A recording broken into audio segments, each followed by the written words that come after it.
Pondercast is powered by its listeners, and boy, you guys stepped up really big. We've had a limited time offer on for the last couple of weeks, which ends on April 21st, so you still have a chance to get in on it if you're opening this up right after we release this latest episode. And that is, if you pledge $3 a month through Patreon, your pledge is going to be matched by a superfan, a Mr. Andrew Sullivan, who has stepped up big time. And we're hoping that you will show that Pondercast means something to you by taking these last few moments and getting in on this special deal, which will double your $3 a month pledge for us. So go to patreon.com/Pondercast and make us some extra money. And you will also get a free copy of the Pondercast Season 1 album by Joshua Van Tassel. Okay, let's go. Let's Pondercast.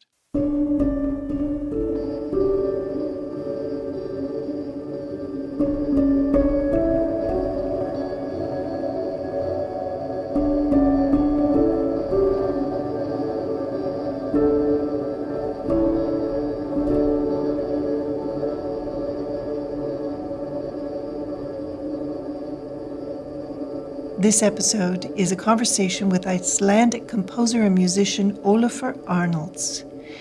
Now, he mixes piano sounds with loops and strings and beats. Is it ambient? Is it electronic? Sometimes it sounds like pop music. And when you listen to Olafur Arnalds' music now, it's kind of almost impossible to understand that he used to be a drummer for a hardcore metal band, one with a great name, Fighting Shit.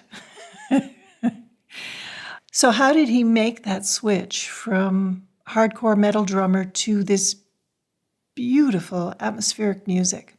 He told a story on stage when I saw him in Toronto in February about his grandmother. His grandmother really wanted him to be more involved in classical music. And she didn't much care for this punk stuff. So what she would do is she'd say, Olafur, my radio's broken. Can you come over and fix it? And he'd get there and find out that it was all a ruse. The radio was just unplugged from the wall. But what he would do is plug it in and say, here you go. And then she'd say, now sit there and listen to this. And she would play him Chopin, and she would play him all kinds of classical music. And he attributes this great shift in his musical work to his grandmother, which is probably a great thought for a lot of parents who are trying to instill a real love of music in their kids, right? I fell in love with Olafur back when I was playing him on the Signal. And then there was an album that came out in 2013 called For Now I Am Winter. And that sold me on Olafur. It's not quite the time to be listening to the Winter album, but please buy it and keep it in your collection because there will be a time when you need it. He also composed the score and the end credits track for that ITV series Broadchurch. That was huge, for sure. And there are 2 albums that he's done in collaboration with Niels Fromm, the German artist who also mixes all kinds of pianos together. So you should check those out. Olafur's latest album is called Remember. And this album features this crazy, groundbreaking new musical system that he calls Stratus. And the Stratus pianos are 2 self-playing, semi-generative player pianos that are triggered by a central grand piano that Arnalds plays himself. Anyways, he is going to explain all of that in the interview. He played Roy Thompson Hall back in February, and that's where I met him and saw the show. And the show was magical. Incredible lighting. He transformed that hall into someplace completely different. Take a look at the pictures that I've included in the text for this episode. So here's my interview with Olafur, which will then flow into something about flow.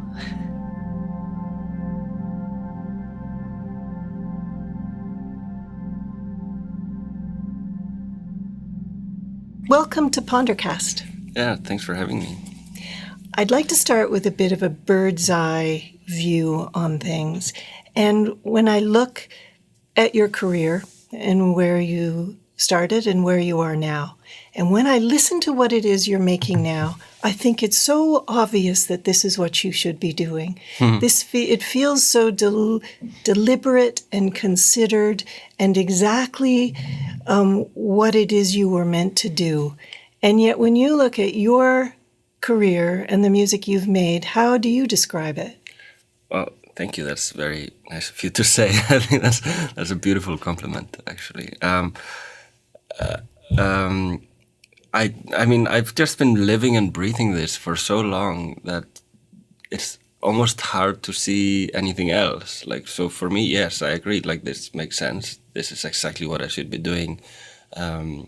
But from my perspective, it's not like, it doesn't look like destiny. It just looks like I haven't done anything else for so long that, of course, this is what I feel like I should be doing because this is the only thing I know how to do. And by now I kind of do know how to do it, because I've been doing it for a while. So I'm always happy to hear people say that it also makes sense to them, because from the inside you always question it, They say that how your music makes people feel is something that you can never know, and it is something that is revealed to you by other people. Absolutely, because the feeling of creating music is very different from the feeling of listening to music. And after you've created a piece of music, you cannot listen to it with a blank slate. You cannot listen to it like the listeners listen to it, because you're listening from a creator's perspective. But in Icelandic, we actually have a beautiful word for this, which I've been looking for in English, but I don't think it exists. But, probably doesn't. There's a word in Icelandic that is sköpunargleði, and it's a word for the feeling that you get when you're creating. It doesn't mean creating, it means the feeling of creating. Oh, I want you to hear you describe that. What is that feeling? I mean, you could call it, like the closest I found in English would be like creative joy, like the joy of creating. But it's not exactly joy, that's a different feeling. There's a creating feeling, which is just this feeling that you get when you somehow manage to forget about everything else and exactly what you're creating. This is sometimes called like flow state, is one like scientific method of explaining this. But it's this feeling you have when suddenly 2, 3, 4 hours have passed and you just wake up and you go, what just happened? And you've created something. Like that time in between was that creative joy, that flow state, or in Icelandic, sköpunargleði. Is it a time, and this is very rare that we have this, a time when you actually forget yourself? Absolutely, yeah. I think that's like the deepest state where you can get into this feeling. There's different levels to it, I'm sure. And you can just be like doodling around on the piano, or you can just totally forget about time and everything else around you. You can forget about eating, and that's when I believe like you reach this flow state, as they call it. It's almost like it's when you can get out of your own way. Yeah, you get out of all your habits, all your thoughts, because thoughts distract you from creativity. Because creativity should be flow. If you think about it too much, you lose it. So you need to, in a way, get rid of everything that is you to reach that state. Yet you create the expression that is probably most you. Yeah. I mean, this can get very philosophical very quickly, but I believe like this has to do also like it's. I was talking to a friend about this the other day, and she made a very interesting observation that maybe this state is finally when we get rid of the illusion of free will. That's how philosophical it can get. I'm not going to get into that, but I think everyone who is not an artist and not a creative person yearns to be able to feel that same kind of flow, that same kind of getting rid of yourself in the process. And I think I'm incredibly envious of people like you who are able to do that, because I wish I had that same kind of opportunity to get there. But I think we all can. You don't have to be skillful or talented or anything to find this state. And I read a book about this the other day, so I'm really You're good to inspired go. by this concept. But anyone can reach flow state. Anyone can reach this state of creativity. You can be putting numbers into Excel and you can find that state. The important thing is that you are not what's the English word, like overborne by the challenge, like that the challenge matches your skills. That's the important part. So if you're not skillful at a certain task, let's say playing the piano, you have to make sure you're playing something easy, and then you can reach that state. Or if you're very talented on the piano, you have to be making or doing something very challenging so that this matches, and then you can reach that state. Because if you're very talented and you make something easy, you get bored. If you're not very talented and you're trying to do something difficult, you give up. So when these things matches, anyone can go to that state. It has nothing to do with talent. We can all find that. And it doesn't have to be playing the piano. When you are playing on stage or anywhere with your new technology, your Stratus piano, which is connected to 2 other pianos, do you feel like you are playing with a trio? Yeah, a little bit. But I feel maybe more as I'm playing one instrument. I think that became more the concept. Like, we didn't really know in the beginning what we were making, but this became sort of like one instrument, that I'm playing just a piano that has all these extra sounds, all these extra notes in it, rather than me playing with 2 other players. Can you describe to people what this instrument is? Kind of. So basically, I have 3 pianos on stage. I have 1 grand piano, and on the grand piano there is sensors that we had made, custom made for us. You put them on top of the keyboard, and so when I play the keyboard, the computer knows what notes I'm pressing and how hard I'm pressing them and all of that. Then we use that data that we get from the grand piano. It goes into the software that we made, that we call the Stratus. That is like the engine of Stratus, and creates algorithms, rhythms, and textures, and then plays those on the 2 other pianos. But those pianos are have motors inside, so they're like these old player pianos from the Western movies, you know. So they play on their own. So in that way, I'm playing all 3 pianos at the same time, but they're all doing something different. So the other 2 pianos kind of just accompany me with rhythmical textures around what I'm playing on the grand piano. They don't play exactly the same thing. They add to it. Do you feel like you know what they're going to do now? Yes and no. There's a lot of control we have over it. It's not random, you know. So each song, when I'm writing with it, I would start by creating the template that I want to use. So like, I want this to be the tempo, and I want it to be a steady rhythm in 4/4 or something like that. And then I just play that. But there's many random elements within those things. So there's all these values that I do not have control over. So they will be surprising. But like the tempo and the general like theme is controlled by me. So the show that I'm going to see tonight, is how much do you feel that it is how much of it will be spontaneous or improvised? Of the show as a whole, not particularly much, but certain elements of it, yes. Some elements are fully improvised, some parts of it are fully improvised. And it's more about that the pianos will respond. They're playing the same song as yesterday. We were in, where was I? Chicago yesterday. It'll be playing the same song, but there will be like a slightly different variation to it. Like, because of the random elements, they might decide to play a few more notes in the upper octave tonight than they did yesterday. So you were in a jazz trio. Yeah. It's a little bit like that. And especially because then I have to respond to that, you know. I hear them going like, oh, they're going up. Then me on the grand, I have to maybe also do that so that it doesn't sound out of place, you know. When you look at the music that you make, do you feel that there are any commonalities with other Scandinavian composers? Do you feel like you are operating in the same kind of headspace?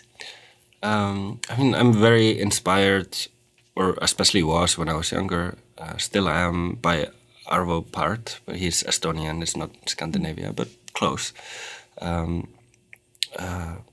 No, but apart from that, I'm not super into the Scandinavian composer scene. Johan Johansson, sure, yeah, he was a big influence on me. But I also just don't know that many people who are doing this kind of composing, because I'm not really into the whole classical world, and it doesn't interest me too much. Well, in the work that you've done with Niels Frahm, do you, when you hear his music, do you hear something different? Do you hear a European sensibility out of that, or just it doesn't even register? Out of him? No, to me he's very German. Yeah. but that might also be because I know him and his personality is. But I see similarities to what I do for sure, and that's why we were drawn to each other and wanted to work together. But we have very different approaches to it. He's a pianist, like he's a real pianist. I pretend that I play piano. Like I use the computer to write my music, and then I kind of get by playing it on the piano. But he studied like piano all his life, so he has a little bit different approach to things than I do. As a fellow northern person, which is what we consider ourselves here in Canada, the music that you've made around winter is really it has really affected me a lot, and I think it does for a lot of people. And what is it about that season and your music and what you want to create that goes together so well? I think it's maybe not so intentional in a way. I think it's more of an accident that in winter time I tend to make this music because I feel like making it, and then in the summertime I usually prefer to spend my time with my techno band or something. You know, it's just the feeling you have. And I guess here in Canada too, but in Iceland it's very dark in the winter and you just stay inside. There's nothing really to do, so you just make music. I think that's why I make music in the first place, because there was just nothing else to do. And it's dark outside and cold, so you stay inside and you can make something. In the summer, however, like it's like when you let the sheep out, you know, after the winter, people are just running and nobody sleeps and they just want to party forever. And I'm definitely one of those people. so I connect my music with winter and summer. It's just doing something else. You know? It's a good thing that you're a drummer then. The drummer is your summer mode. Yeah, or just, you know, making some dance music or just not making music, just going on hikes and doing stuff, which you can't do in the winter. What do you miss from being a drummer in a speed metal band? I miss sweating on stage. Like every night was an exercise. I was in such a good shape. Now I'm like getting a little bit hunchback because I sit wrong on the piano and like, yeah, I miss going on stage every night and going off stage and being like exhausted. That's probably what I miss the most. The rest of it I don't miss so much. Olafur, thank you so much. Thanks for having me. That's Thank you. wonderful. Thank you.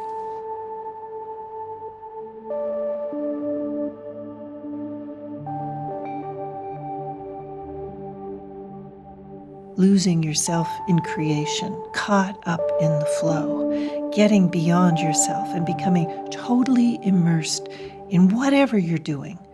And don't think that flow belongs only to artists. It can be found anywhere, anytime, doing the dishes, folding the laundry, But talking about it with artists is where we usually talk about flow. Maybe that's because we can watch it happen. We can see them in the middle of it. We can see it on their faces.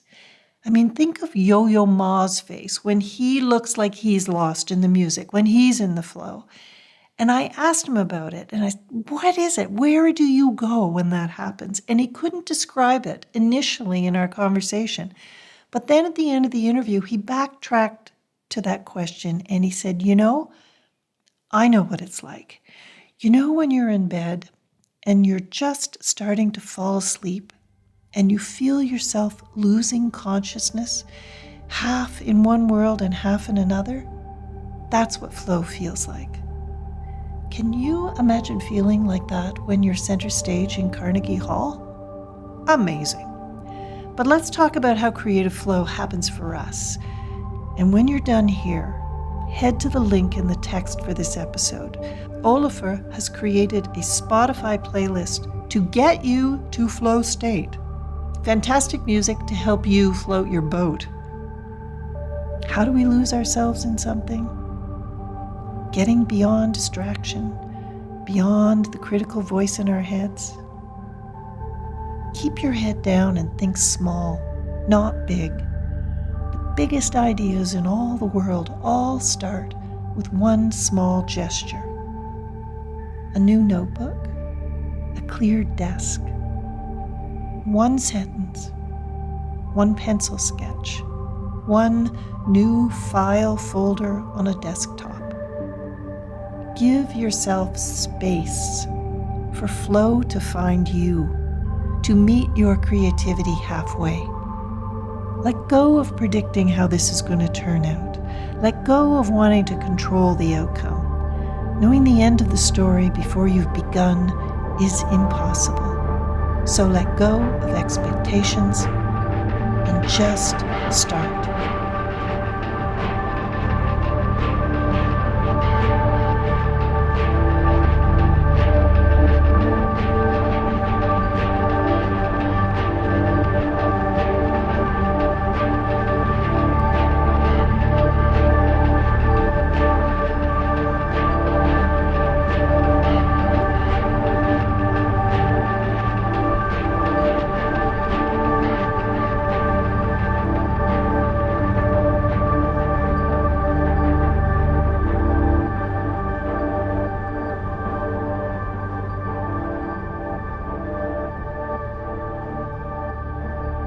Creative work is like all work. It's made up of many small steps, and the moment you start with that first small gesture, you begin a courtship.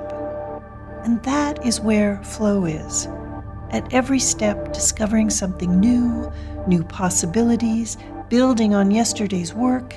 Every small step reveals the way forward. The work will show you where you need to go next. Your work will lead you, if you let it, and begin and step into the flow.